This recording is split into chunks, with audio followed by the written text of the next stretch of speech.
Si je vous dis été, vous me dites chaleur, plage, baignade, piscine, apéro, bière, et moi je vous dis requin, parce que je parle de cinéma.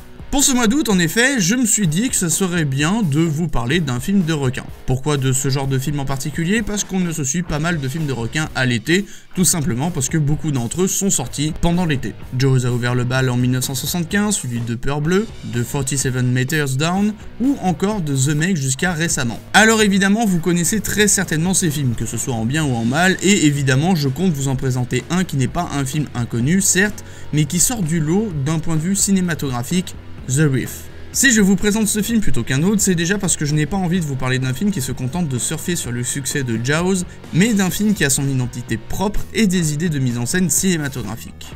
The Reef est donc un film australien réalisé par Andrew Trocchi et inspiré de faits réels, ce qui n'en fait pas fondamentalement une qualité, mais déjà il a le mérite de se différencier de certaines daubes, de certaines œuvres. Surtout que ce n'est pas juste un film qui va se contenter de mettre un panneau en début de film avec marqué inspiré de faits réels pour qu'on se dise oh mon dieu, les gens ont vraiment vécu ça. Non, le film va faire ce que tout film devrait faire, il va le montrer. Il va montrer l'histoire horrible qu'a vécu un groupe d'amis après un naufrage de manière très simple, très terre à terre, ce qui fera peut-être dire à certains que ce film est ennuyant, mais tout l'intérêt du film est là, rendre compte d'une histoire vraie sans en faire des caisses, parce que justement c'est une histoire vraie.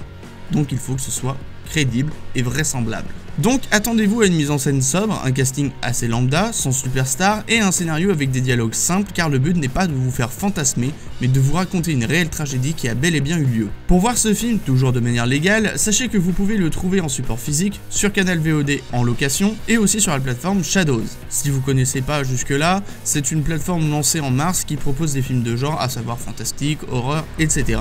Donc si ce genre de film vous intéresse, n'hésitez pas à y jeter un coup d'œil. Le live aura donc lieu le samedi 29 août à 19h30 et comme d'habitude pour y participer vous n'aurez qu'à vous connecter sur le Discord de la chaîne avec un micro et une connexion stable le soir du live. Sur ce, je vous dis à très bientôt, ciao.